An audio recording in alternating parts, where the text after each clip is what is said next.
Olá pessoal, tudo bem? Essa aula aqui faz parte do nosso curso Processo Civil em Visual. Esse curso em que eu me disponho a estudar, né, o processo civil, especialmente aí nesse curso, o processo civil de conhecimento, procedimento comum, de uma forma bem didática, né, com a utilização de recursos visuais, a adoção, né, da psicologia das cores, para que a gente consiga compreender de uma forma mais profunda, de uma forma bem didática, como é que se dá o andamento aí desse procedimento comum do processo de conhecimento.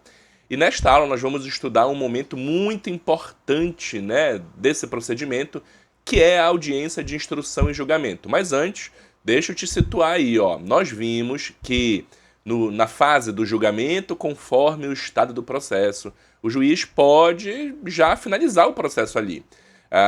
Se for uma das situações descritas nos artigos 354 ou 355, nós já vamos ter aí a finalização, a prolação de uma sentença da qual cabe apelação, marcando o fim do processo.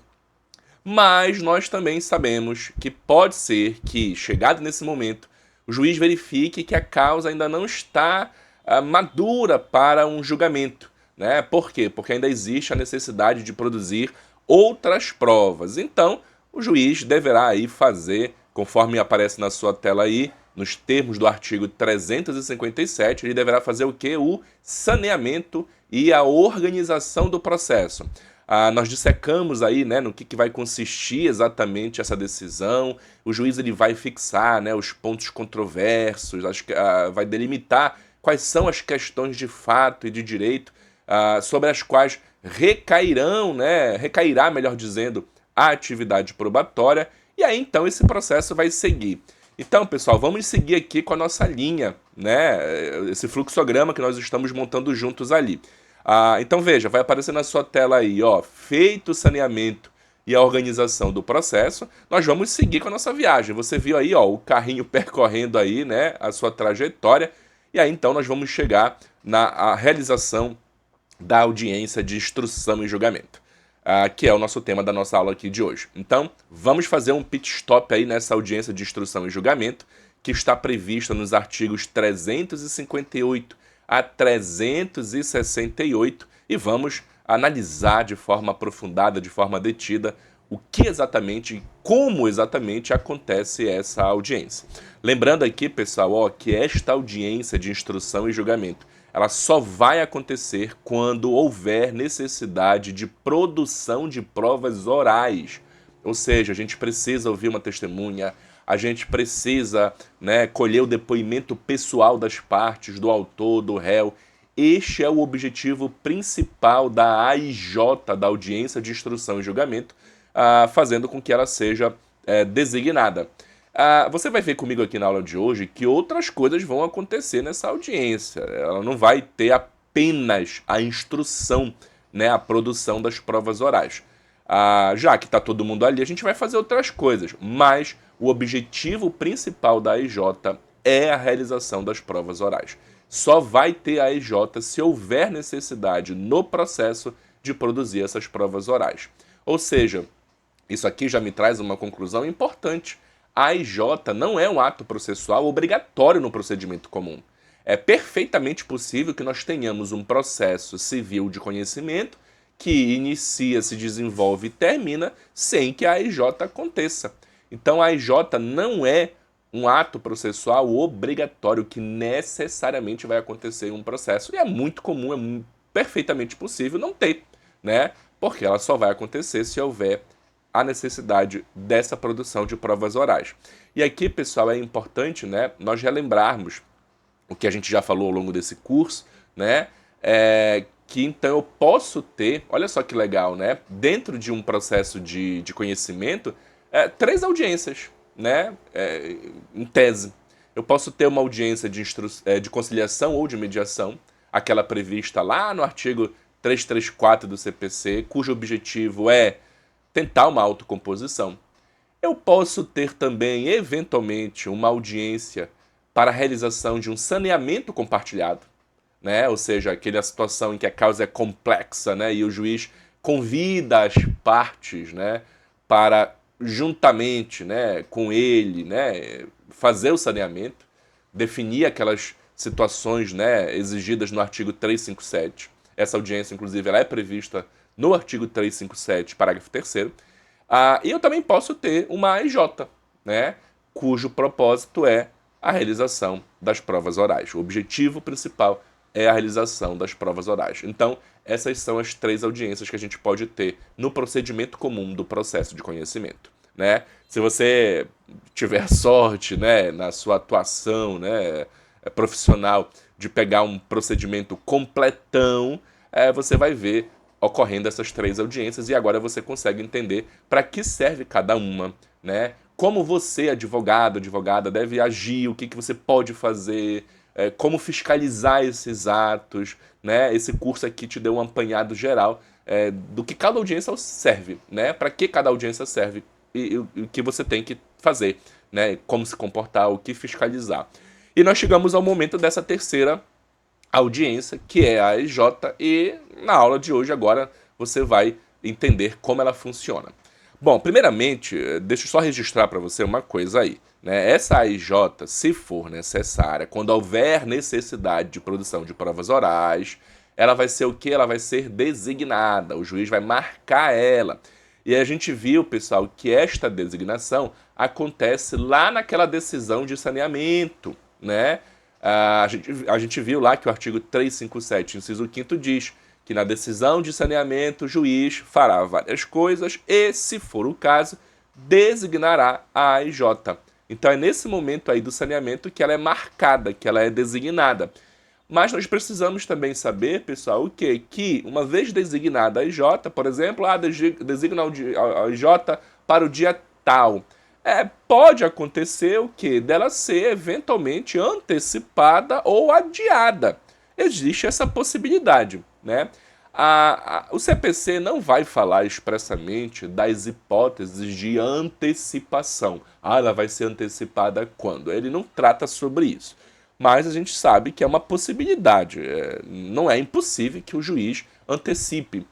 Por exemplo, vamos imaginar que aconteceu aí na tua comarca um mutirão, né, do judiciário, né? Eles fizeram aí, né, uma campanha para dar uma enxugada na pauta, né, que está muito acumulada, enfim, fizeram um mutirão, aí deram uma folga na pauta, opa, anteciparam a minha audiência, estava marcada para novembro, ela foi antecipada para julho, olha só que legal, né? Então, é possível acontecer, mas, volto a dizer, não tem hipóteses de antecipação na legislação, mas é uma possibilidade.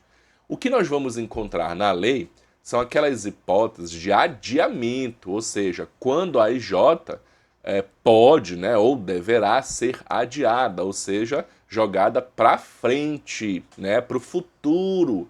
Isso também pode acontecer, mas aí a lei, coloca para gente lá no artigo 362 as situações em que ela poderá ser adiada, e já está aparecendo aí na sua tela.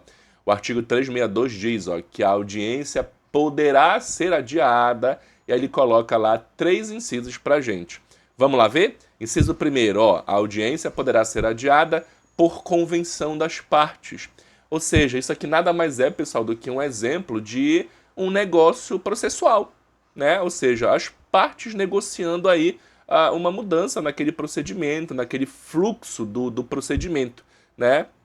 Então, autor e réu chegou lá com o juiz de forma convencional, de forma consensual, diz assim, excelência, dá uma adiada, por favor, aí, né, nessa audiência. Bom, isso é perfeitamente possível, né? As partes podem fazer essas convenções processuais, né? Observado alguns limites, claro, né, nos termos do artigo 190 lá do CPC, mas elas podem, em tese elas podem, então não é diferente aqui, tá? Professor, mas quando é, né, que as partes vão convencionar? Professor, as partes não são inimigas? As partes não estão no embate? Quando é que elas vão convencionar uma coisa em consenso, né, para adiar uma audiência? Pessoal, realmente existe essa questão aí, né, do embate das partes, mas a gente não pode imaginar, entender que nós estamos indiferentes, né, a eventuais situações consensuais para o bom andamento do processo. Lembre-se que esse processo ele deve observar o princípio da cooperação, né? As partes devem cooperar entre si para que esse processo tenha uma marcha tranquila, uma marcha interessante. Isso aqui não quer dizer que eu vou te ajudar a ganhar, nem tu vai me ajudar a ganhar, claro que não, não é isso que acontece. Mas a gente pode eventualmente fazer alguns ajustes no procedimento que possam atender os nossos interesses comuns. É muito comum aqui, eu vou te dar um exemplo. Ó. Às vezes está marcada uma audiência para o mês que vem, mas, por exemplo, as partes estão ali, né, com a ajuda, com o auxílio dos seus advogados, elas estão talvez tentando costurar um acordo, né? Estão negociando ali extrajudicialmente para ver se chegam, né, uma solução consensual.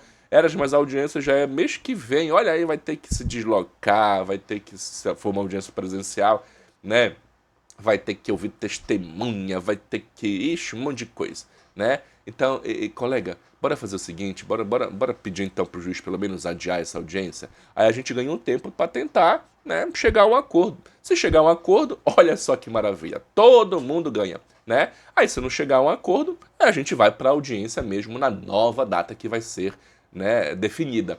Então percebam que é possível, ok? Segunda hipótese, se não puder comparecer por motivo justificado, qualquer pessoa que dela deva necessariamente participar. Ou seja, já aí, né, nos próximos slides, nós vamos ver quem são os sujeitos que participam da audiência. E tem alguns sujeitos que devem necessariamente participar. Por exemplo, o próprio juiz, né? Ou as partes também, né? Se tiverem sido intimadas para depor, né? A participação delas também é necessária, né? O advogado também. Se essas pessoas, né, esses sujeitos não puderem participar, agora atenção, ó, por motivo justificado, né? Não é, eu não fui né, não tem razão, não tem justificativa. Aí vai ter problema, né? Eu vou arcar aí com as consequências que a legislação coloca para mim, né? Então, por exemplo, se a parte ela foi intimada para comparecer, né, na audiência, ela foi advertida de que se ela não for injustificadamente, vai aplicar a pena de confesso, né? Vai ocorrer aí a confissão, né?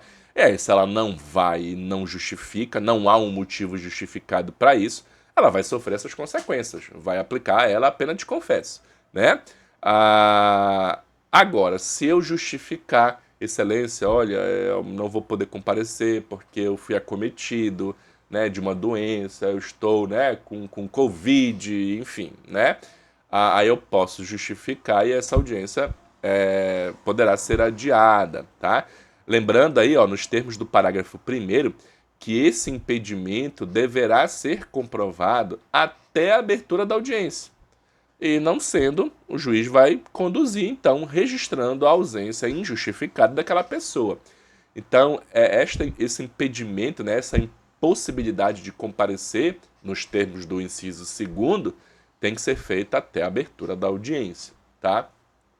Agora sim, pessoal, né, em que pese o parágrafo 1º fale isso, né, existe entendimento de que nada impediria de que talvez, né, esse impedimento fosse comprovado depois da abertura, se a gente mostrar para o magistrado que realmente não teve como fazer essa comprovação antes. Então, talvez exista essa possibilidade de flexibilização dessa regra expressa aí. Eu só vou ter que ter um cuidado maior de mostrar para o juiz realmente que, olha, não só não pude comparecer, como eu também não pude comprovar isso antes da abertura da audiência. Eu já vi casos, pessoal, né, só para exemplificar para vocês, né, de quando a gente se deslocava para fazer uma audiência em alguma comarca do interior, né, e tinha que pegar um carro, enfim, né, para se deslocar até aquela comarca, numa audiência presencial, por exemplo. Eu já vivenciei situações, por exemplo, em que no meio da estrada a gente não conseguiu passar, né, para aquela comarca lá do interior. Por quê? Porque estava tendo algum protesto, fecharam as ruas, enfim, né? E também não tinha nem como a gente tentar avisar, porque no local que estava tudo parado, a internet não pegava, não tinha como me comunicar com alguém, enfim. Mas, então assim, a gente chegou lá depois, né? E já tinha acontecido a audiência, já tinha sido registrada a nossa ausência injustificada. Mas veja, a gente mostrou para o juiz, olha, juiz, né? A gente não compareceu, não foi de forma injustificada, né? Foi um motivo aí realmente que é público e notório, porque logo depois esse fato aí foi noticiado nos jornais, na internet, enfim. E aí aquela penalidade que talvez pudesse ter sido aplicada foi afastada. Então esse parágrafo primeiro aí, ele não é uma norma de um rigor excessivo aí, vai depender muito do caso concreto. Mas o ideal, obviamente, né, é você fazer essa comprovação da impossibilidade de comparecer justificadamente até a abertura da audiência, né? Inciso terceiro, a audiência também poderá ser adiada por atraso injustificado de seu início em tempo superior a 30 minutos do horário marcado. Esse inciso terceiro aqui ele é engraçado, né? Porque ele me diz que se porventura a minha audiência estiver marcada para as 9 horas e dá 9h10, dá 9h20, dá 9h30, dá 10 horas da manhã e não começou ainda.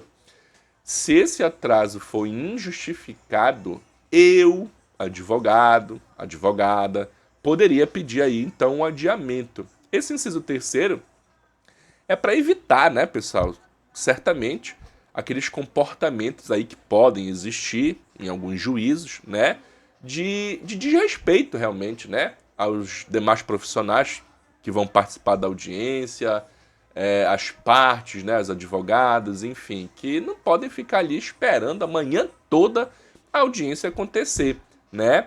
Agora sim, o que a lei fala é atraso injustificado. Então, por exemplo, passa aí esse tempo de 30 minutos e a audiência não aconteceu, por quê? Porque o juiz nem chegou aí no fórum, né? Ou algum outro servidor lá, né? Não chegou, né?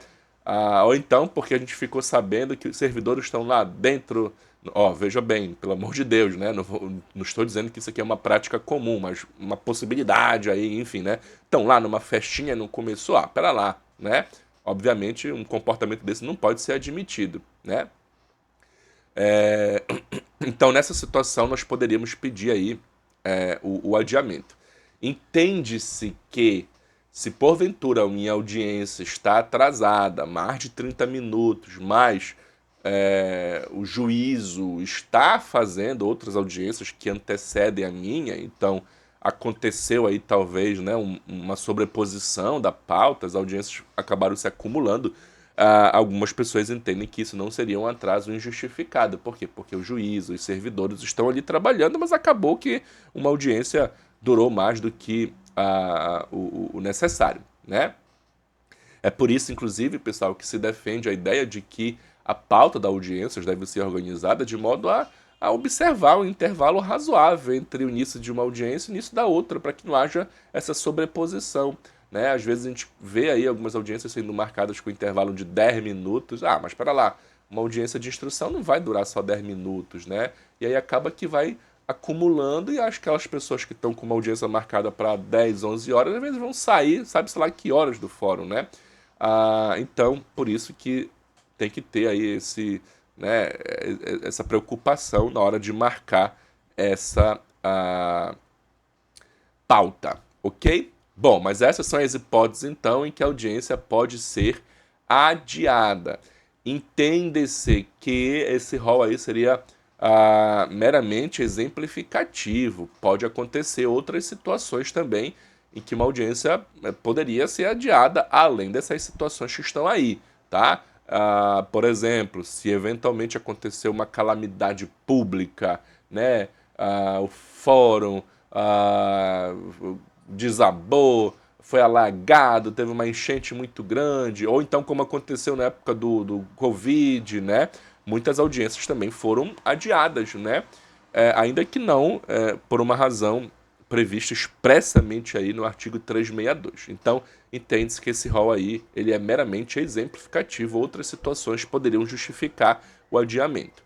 O importante a se registrar aí, pessoal, é que acontecendo uma redesignação da AJ, seja antecipação, seja adiamento, o artigo 363 diz que o juiz, de ofício ou requerimento da parte, determinará a intimação dos advogados para a ciência da nova designação. Óbvio, né? Então, se eu tinha uma data que as partes estavam cientes, mas foi antecipada ou foi adiada, essa nova data deverá ser informada para os advogados. Obviamente, o artigo 363 prevê o óbvio, né? Eu preciso comunicar as partes, elas precisam tomar ciência.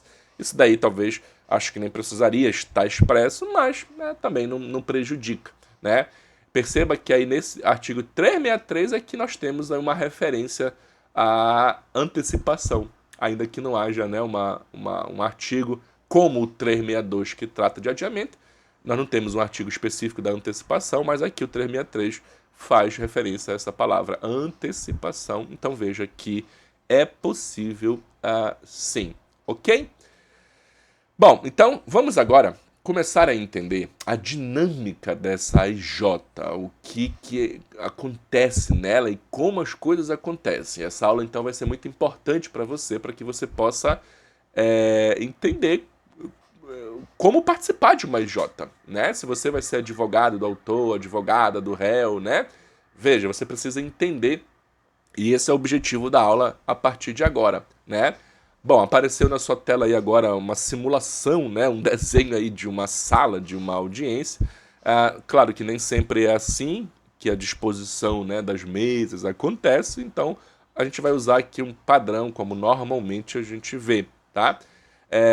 Vamos entender agora primeiro quem participa dessa IJ, quem são os sujeitos que participam de uma audiência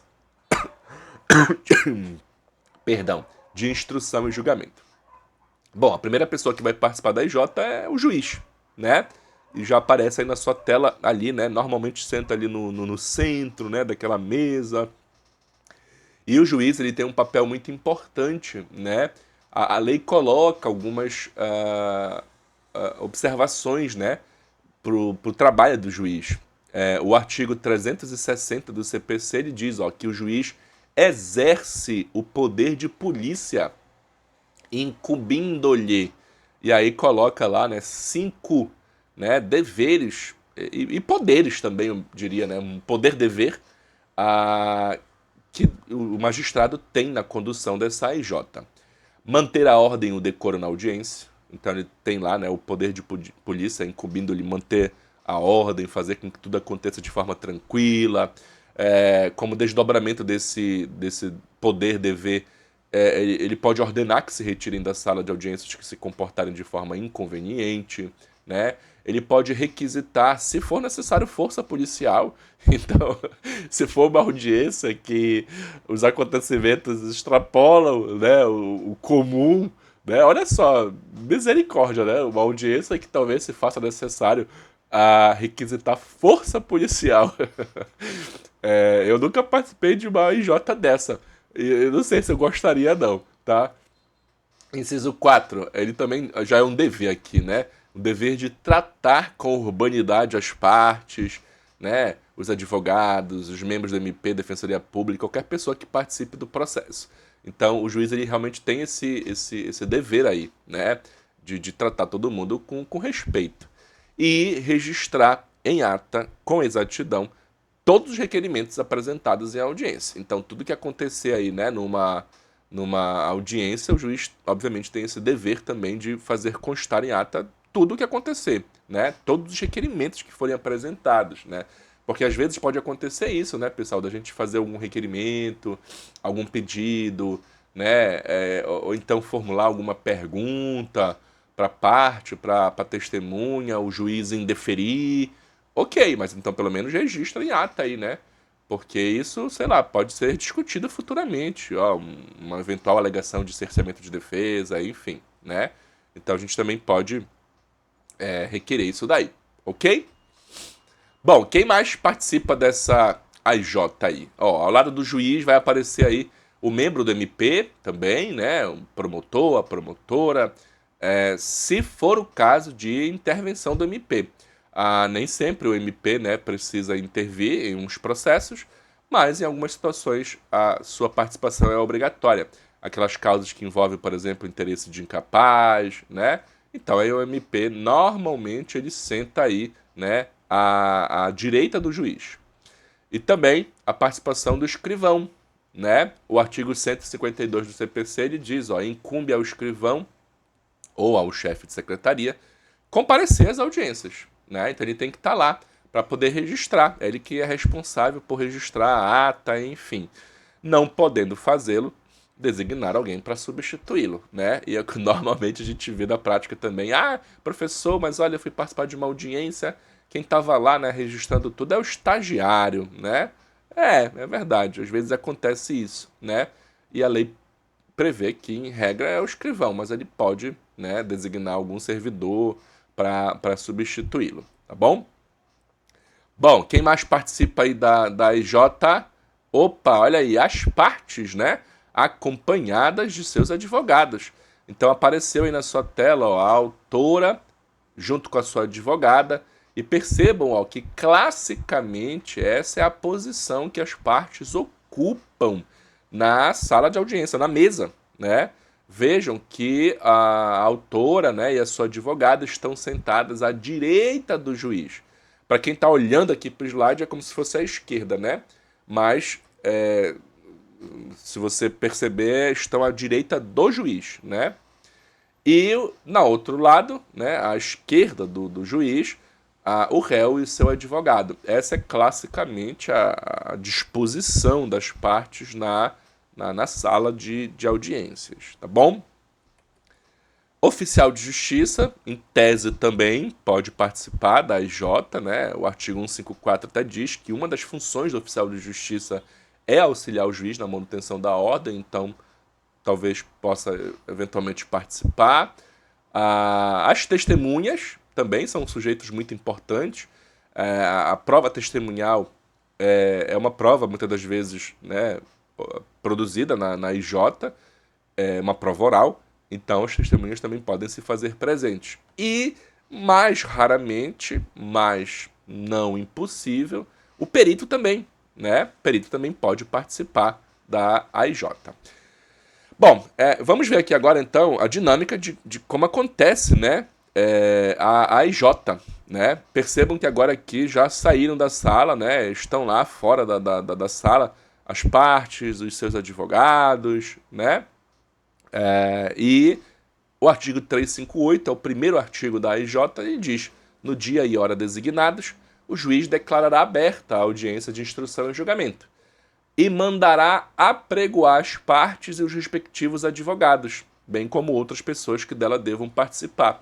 Então esse é o primeiro momento da audiência, a abertura dela e a determinação de que se faça o que? O pregão. Mandará apregoar as partes, né? E os respectivos advogados. Então o juiz vai mandar, opa, ok, bora começar aqui, vamos lá, manda apregoar aí as partes. E aí o oficial de justiça, ou outro funcionário responsável, vai fazer o pregão, que é a chamada, né, lá na sala de espera, para que as pessoas possam participar. Audiência das 9 horas, né, processo número tal, autora, fulano de tal, fulano de tal, né? E aí as partes então vão ser convidadas a entrar nessa sala. E olha, estão entrando aí, a autora entrou, opa, o réu também entrou, se acomodou, se identificou, apresentou, né, os seus documentos para que sejam, né, registrados em ata. E aí o 359 ele coloca, a primeira coisa que vai acontecer aqui nessa IJ, instalada a audiência, o juiz tentará conciliar as partes, independentemente do emprego anterior de outros métodos. Então não interessa que nesse processo a gente já tenha tentado um acordo e não deu certo. Já que está todo mundo junto ali, vamos tentar um acordo. Professor, mas será que realmente vai ter um acordo? Já não tentou, não teve, agora vai ter? Veja, é um outro cenário, né? É um outro cenário. Se você parar para refletir, a primeira tentativa de conciliação, né, ou de mediação, em tese, foi lá naquela audiência logo depois da petição inicial. E muitas das vezes, antes mesmo da contestação ser apresentada. Agora aqui já é diferente o cenário.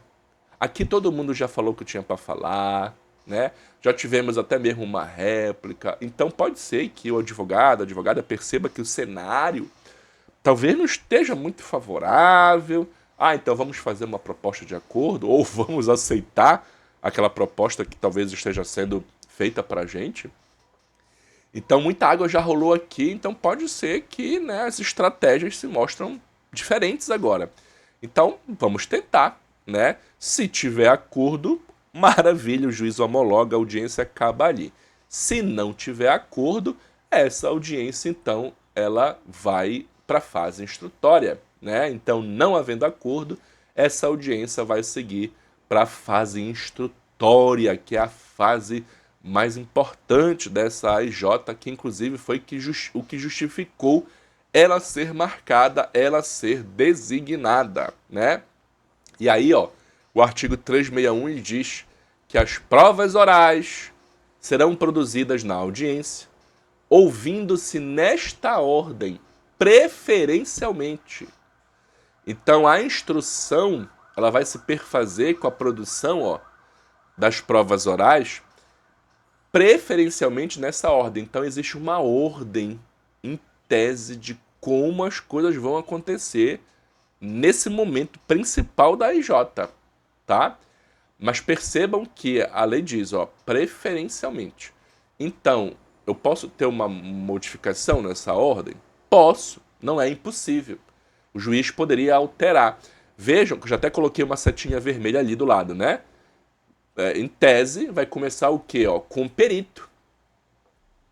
A oitiva, né, do perito, dos assistentes técnicos, né, que vão responder aos quesitos de esclarecimentos, né?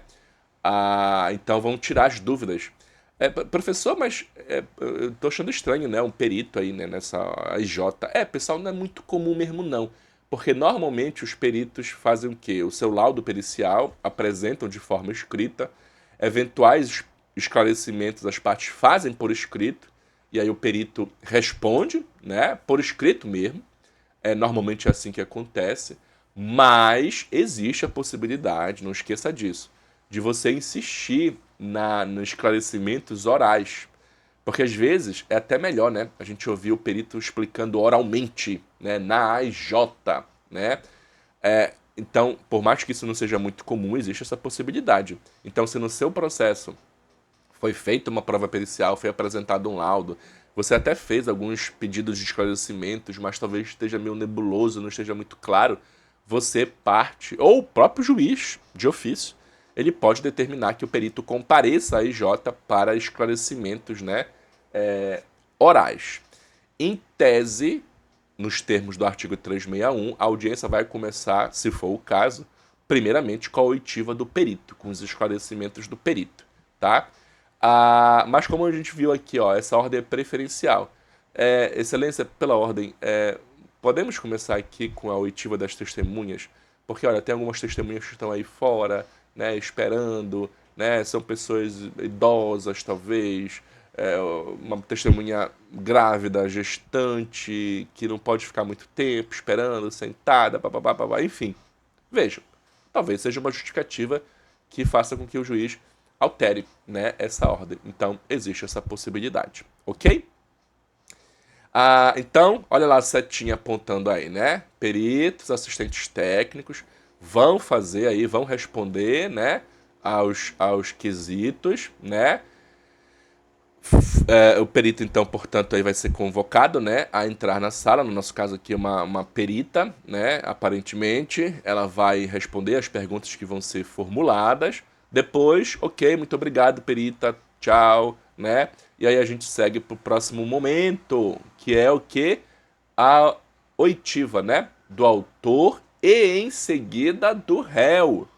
Então é nessa ordem, em tese. Primeiro, depoimento pessoal do autor, depoimento depois pessoal do réu, né? Agora olha só que interessante aqui.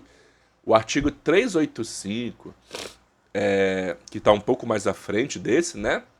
Ele diz que é vedado, lá no parágrafo 2º, é vedado, é proibido a quem ainda não depôs assistir ao interrogatório da outra parte, né? Isso aqui é aquela regra da incomunicabilidade. Quem não falou ainda, não ouve o outro. Obviamente, né? Até para que, senão vai ficar muito fácil, né? Eu vou ouvir tudo que meu adversário está falando, eu vou falar tudo o contrário. Não, não pode, né? Então, no momento em que a gente for colher o depoimento pessoal, primeiro da autora, observando a determinação do 385, parágrafo 2º, o que o juiz vai fazer? Vai dizer assim, réu, por favor, o senhor pode esperar lá fora? Então, a gente está ouvindo aqui a autora, ó, né? O réu sai da sala de audiência, né? Ele não vai poder ouvir o depoimento da autora, ele fica lá fora, né? Percebo aí no nosso desenho que o advogado do réu ficou, claro, o advogado não sai. O advogado não sai em nenhum momento da audiência, porque ele fica ali acompanhando o trabalho, né? Vai fazer perguntas também, vai questionar, vai ponderar, vai, né, intervir. Então o advogado não sai, obviamente. Quem sai é só a parte. Então vejam lá que o réu saiu. Ouviu a autora? Colheu o depoimento da autora? Obrigado. Agora venha o réu. Agora a gente vai ouvir o réu, né? E agora perceba que a autora não saiu, né? Por quê? Porque a autora já falou. É vedado a quem ainda não depois assistiu o interrogatório da outra parte. Como a autora já depois, não precisaria sair. Bom, e aí então vai ser colhido o depoimento pessoal do autor. Produziu mais uma prova aí, né? Que foi o depoimento pessoal. Terminou? Vamos para o terceiro ato. Agora a inquirição das testemunhas. Primeiro as arroladas pelo autor. Então, primeiro a gente vai ouvir as testemunhas do autor, as testemunhas que o autor levou. Depois as testemunhas do réu, ok? E vamos ver lá então como acontece aí a produção da prova testemunhal na AIJ, né? É um momento também aí de muita tensão, eu costumo dizer para os meus alunos, né? Que sempre é um momento de tensão, né? Ouvir testemunha, talvez seja o momento em que a gente tem que ficar mais ligado aí. Não que nos outros momentos não tenhamos, né? Mas eu costumo dizer que é o momento mais de maior alerta aí, porque muitas coisas podem acontecer, né? Olha lá, o artigo 456 diz que o juiz inquirirá as testemunhas separada e sucessivamente. Então, é uma testemunha por vez, primeiro as do autor, depois as do réu. E aqui a mesma coisa, tá? Regra da incomunicabilidade. Uma não pode ouvir o depoimento da outra. Então, vamos começar a ouvir a primeira testemunha do autor. Opa, entrou ali, ó, tá? As outras ficam lá fora, tá? Quem ainda não depois, quem ainda não foi ouvida, não entra, tá? Testemunha entrou, nós vamos ter a qualificação dela, né? Ou seja, ela vai declarar, dizer, né, os seus dados, nome, né, RG, né? Ou a confirmação dos dados que já foram apresentados no processo. E aí a gente vai perguntar a eventual existência de um impedimento ou de suspeição, né? O juiz vai perguntar, existe algum impedimento para que você possa depor ou alguma suspeição? Por exemplo, você é casado, você é marido, esposa, né, da autora, do réu, tem algo que lhe impeça, você é amigo, você tem interesse nesse processo? Normalmente são aquelas perguntas clássicas, né, que o juiz faz. E é nesse momento aí, ó, por exemplo, que a outra parte, o advogado, também tem que ficar alerta, né? Porque ele pode dizer assim, excelência, não, pela ordem, esse cidadão aí é amigo íntimo da autora. Então ele não tem isenção, né? Ele não tem imparcialidade para prestar esse depoimento aqui. Então é nesse momento aqui, ó, da qualificação da testemunha que nós temos que ficar, meu amigo e minha amiga, atentos. Pode ser que esse momento seja tranquilo, ok, tudo certinho, não há nada que impeça, nenhum probleminha, nenhum impedimento, nenhuma suspeição. Então, ó, tudo ok? A testemunha vai prestar o compromisso de dizer a verdade, né? Sendo advertida que ela pode responder, né, pelo crime de falso testemunho. Então o juiz vai alertar isso, ok? Então você presta o compromisso de dizer a verdade, olha, fique advertido que se você mentir, né, você incorre numa sanção penal em caso contrário, artigo 458. Ok? Tudo bem? Tudo bem, excelência. A gente vai iniciar então a inquirição dela, as perguntas, já já vamos falar sobre isso daí. Agora, ó, é nesse momento aqui, portanto, pessoal, da qualificação da testemunha, que a parte contrária pode o quê, ó? Contraditar essa testemunha. Excelência, vou apresentar contradita, eu vou contraditar essa testemunha. Por quê, doutor? Ó, porque ela não... Como posso ajudar? Porque ela não pode, né? Você viu aí que eu não sei se o som saiu para vocês, mas a Alexa ela apareceu aqui, né, dizendo que não sabe como posso te ajudar. Mas veja, eu sei, né? Eu sei como posso te ajudar aqui, tá? Tem que ficar atento, tem que ficar alerta, né? Descobriu que aquela testemunha ali não pode, né, ser ouvida, incorre em alguma das situações lá do 447 do CPC, ela é impedida, ela é suspeita, peça, né, a contradita dela. Né? O que seria a contradita, então? Essa tentativa de fazer com que ela não seja ouvida. Não pode, excelência, ser ouvida aí. E aí você vai apresentar justificativas, você vai, né, apresentar os seus motivos aí da sua contradita. E aí algumas coisas podem acontecer aí se a contradita for feita. A sua contradita ela pode ser rejeitada, né? Não, doutor, não estou convencida das suas alegações, rejeito a sua contradita. E aí, então, a testemunha vai prestar compromisso e vai iniciar a inquirição. Agora, pode acontecer do juiz concordar com você, né? É verdade, esse cidadão aqui, ele é amigo, né, é íntimo, é parente, enfim. Então, a tua contradita, ela surte resultado. Mas atenção, ó, a lei permite que seja escutado ainda como informante. Não é mais testemunha, mas se o juiz entender relevante o que ele tem para falar, né, ou se a parte, né, a autora aí que arrolou a testemunha insistir, excelência, olha, ok, mas a gente entende que é importante ouvir porque ele presenciou os fatos, então pode ouvir como informante, e aí então o juiz vai ouvir como informante. Qual seria a diferença aí, ó? Opa, percebeu? O informante ele não presta compromisso, né? Já inicia a inquirição. Então perceba que a gente vai ouvir, vai, mas é uma oitiva que o juiz vai dar o valor que entender necessário, né? Já que aquela pessoa realmente não prestou compromisso de dizer a verdade, então pode ter uma força menor. Ou então, se o juiz acolher a sua contradita, rejeita, dispensa a testemunha, não ouve como informante, se não houver essa necessidade, né? E aí então a testemunha vai embora, ok? O artigo 459 ele diz, ó, que as perguntas serão formuladas pelas partes, no caso pelos seus advogados, né, diretamente à testemunha, começando sempre pela parte que a arrolou, né? Então, ó, vamos imaginar que essa testemunha que está ali na sala de audiências foi arrolada pela autora, né? Aí a advogada, ó, vai fazer perguntas diretamente para a testemunha.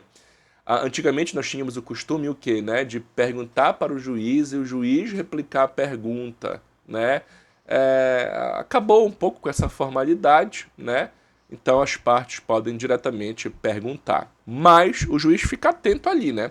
Por quê? Porque o CPC diz no artigo 459, olha lá, ó, não admitindo o juiz aquelas perguntas que puderem induzir, né, a resposta, não tiverem relação com as questões de fato, objeto da atividade probatória, né, ou que forem perguntas repetidas, né, a outras já respondidas. Então o juiz ele fica examinando ali as perguntas. Não, doutora, pera lá, olha, essa pergunta aí ela é capciosa, a senhora está tentando, né, induzir a resposta. Ou é uma pergunta impertinente, é uma pergunta repetida.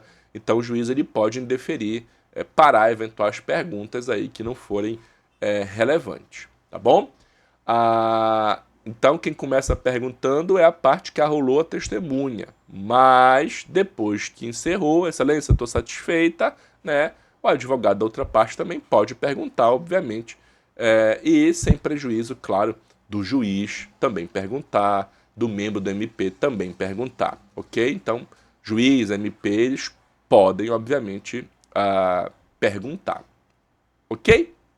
Então, vamos ouvir todas as testemunhas do autor, depois todas as testemunhas do réu, e aí então a gente encerra a instrução. Encerrou a instrução, qual é o próximo passo aqui da IJ? É o debate oral, né? Nós vamos ter aí as famosas, né, alegações finais.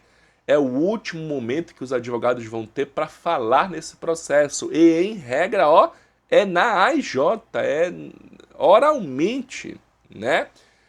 Em regra, é assim que tem que acontecer, oralmente, na AIJ, ok? E aí, ó, o juiz vai dar um tempo de 20 minutos, esse é o prazo das alegações finais. 20 minutos para o advogado do autor, depois 20 minutos para o advogado do réu, sendo que esse prazo pode ser prorrogado, se necessário, por mais 10 minutos. Então, em tese, poderia ter 30 minutos o advogado do autor, 30 minutos o advogado do réu. Não é muito comum isso acontecer na prática, né? A gente fica aí 1 hora ouvindo, mas é o prazo que a lei estabelece, em minutos.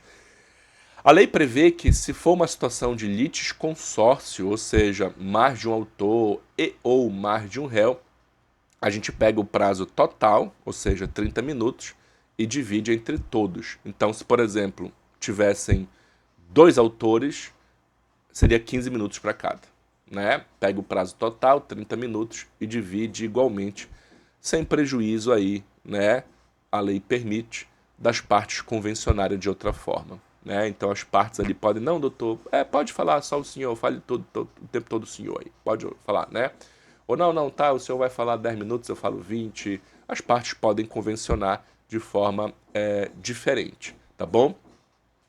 Aqui, meu amigo e minha amiga, eu queria te fazer aí uma breve consideração, né, de como você pode usar esse momento aí, né, de forma mais estratégica. Aqui no nosso curso a gente tem essa preocupação, né, de ter uma percepção mais estratégica, né. O que a gente percebe na prática é que muitos advogados, né, advogadas, às vezes usam desse momento precioso para repetir o que já foi falado, né. Eu costumo ver muitos colegas advogados nesse momento assim, reitera-se o que já foi falado na inicial, o que já foi falado na contestação. Na verdade, talvez isso não seja a postura mais estratégica, de repetir o que já foi falado. O debate oral, as alegações finais na AIJ, elas têm como preciosidade não você repetir o que já está no processo, mas você se manifestar sobre aquilo que até então você não pôde se manifestar. E o que é que você não pôde se manifestar ainda? Sobre aquilo que aconteceu na AIJ, né? Veja, nessa AIJ nós tivemos o depoimento pessoal das partes, nós tivemos as testemunhas, e você até então não se manifestou sobre elas. O momento que você vai ter para se manifestar é justamente esses minutos preciosos. Então, o meu conselho, a minha recomendação para você que é advogada, é nessa IJ você enaltecer ou você desmerecer aquilo que aconteceu ali na audiência. Excelência, olha como restou demonstrado aqui, as testemunhas corroboraram, ratificaram tudo o que foi falado. Veja só o que a testemunha tal falou, né? Deixou claro, né? Veja como a outra parte ela ficou confusa no seu depoimento, né? Então é isso que você precisa destacar para o juiz, né? Enaltecer, destacar o que aconteceu ali na IJ. E não repetir o que já está na inicial ou na contestação, porque o que já foi falado já está nos autos, né? Então eu entendo que usar desses minutos de forma estratégica é isso.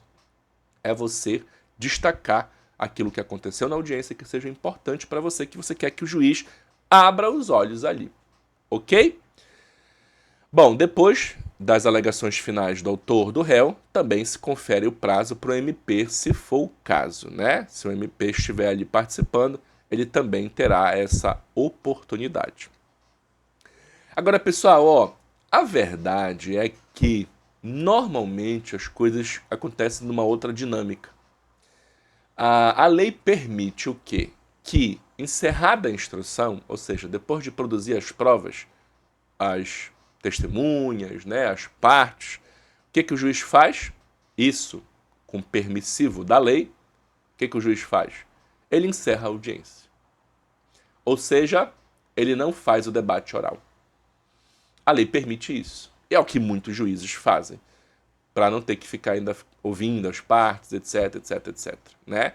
Então, encerra a instrução, encerra a audiência. Professor, mas e aí o debate oral? O debate oral, a lei permite que seja substituído por razões finais escritas, né? Ou seja, então ao invés de ficar colhendo as alegações de forma oral, dando os 20 minutos, né?